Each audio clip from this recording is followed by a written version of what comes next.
I used to watch plenty of television shows as a child, but one in particular that has always fascinated me was The Toy Castle. If you are a 90s kid from Canada like I am, chances are you'll either remember it fondly or will have tried very hard to block out memories of the production's supposedly terrifying acting style. I understand that not everyone is familiar with mime and pantomime in ballet. Thus, they will find the characters' interactions and behaviors to be jarring. But I, for one, could appreciate a 20-plus-year-old show taking creative risks with its storytelling and presentation, especially if the goal is to capture the undivided attention of a small yet energetic child. Never before, and never again, have we seen televised ballet centered on short moral stories aimed at preschoolers using imagination within a limited space. If you can warm up to this unique theatrical genre, because, let's face it, if you have young children of your own, you'll probably be watching it with them. There are other endearing qualities in the Toy Castle that'll undoubtedly draw you in. Toys coming to life certainly isn't the extent of its magic. For one thing, traditional notions of masculinity and femininity are challenged and even subverted in multiple episodes. We see male characters enjoying low-intensity or simply relaxing activities with their women friends such as tea parties and ribbon dancing, while the girls join them in their sporting events, mischief, and other wacky adventures. The strong man, who prides himself on his impressive weightlifting abilities, is the best example of this subversion. His plushie, Meow Meow, yes, that's its name, is his prized possession and is shown to be quite attentive to other characters' feelings, particularly the girls, to the extent that he'd rather be happy doing what he loves with them than following the unnecessarily judgmental crowd. It goes to show that no one in the cast is confined to their labels and perhaps have things to learn about their own identities if they're to overcome any personal insecurities they might have. This is especially true considering how character development is handled in the series. Many episodes cover lessons each toy must learn, ranging from communicating one's concerns to atoning for any sort of harm inflicted upon others. For the most part, these stories are well executed.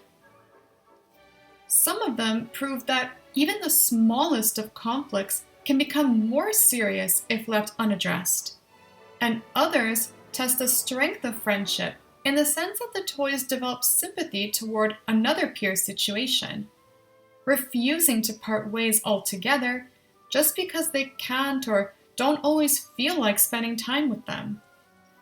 That being said, there are instances when I feel a character gets unfairly antagonized due to a mere miscommunication or misrepresentation of events. I recall the China doll being upset with the ballerina for teaching the goblin a dance despite promising to practice with her first. However, it's not really the ballerina's fault. She expresses her impatience several times in front of the China doll, yet at the same time doesn't want to be impolite to the goblin. Her reaction is a little frustrating, sure, but nevertheless understandable. She's already explained to him once that she was waiting for her friend to prepare for the dance. She shouldn't have to repeat herself. The China doll could have asked the goblin if he'd be willing to wait his turn, since we later see that he voluntarily joins their dance and even worries about her when she cries, indicating that he likely would have accommodated her had she spoken up. Thankfully, such errors in writing are so few and far in between that you hardly get taken out of the episodes. Not all storylines necessarily focus on an issue, though, and it's nice to see the cast engage in a bit of fluff every now and again. Sometimes they'll laugh over embarrassing moments that they initially believe are ruining their fun, and cherish being in each other's presence instead. Given how often we allow stress to dictate our lives, it's important to teach kids about minimizing it whenever possible so we don't take precious values like these for granted. Romance is not a prominent feature of the toy castle, but I will say that the romanticization of friendship is.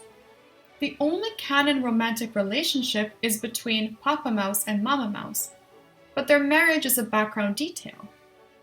The clown has a crush on the ballerina that doesn't go anywhere. The ballerina and the soldier are presented as the main pairing, and are said to love each other officially, but the soldier is also cordial toward other girls, such as the China doll and the rag doll. Finally, the China doll dates the strong man in an episode, but their love isn't expanded on afterward. What's most important is that the amount of affection all the toys harbor toward one another makes them seem like one big family that legitimately belongs together. I'm glad we can witness similar dynamics in stories as recent as the Final Fantasy VII Remake project, which, although intended for adults and older teens, nevertheless depicts its heroes as lifelong friends despite barely knowing each other for the most part, with Cloud and Tifa especially being the major exception as both childhood friends and romantic partners. Characterizations like this give me hope that in a divided world, people who trust and embrace connections with their peers when everything else looks bleak still exist. Before all the fancy technology, elaborate sets, and sophisticated performances we would commonly associate with live action, the Toy Castle offered a more organic, intimate, and laid-back experience that just wanted to warm our hearts. Revisiting it over 2 decades later, I still feel the same way, and I hope newcomers will as well.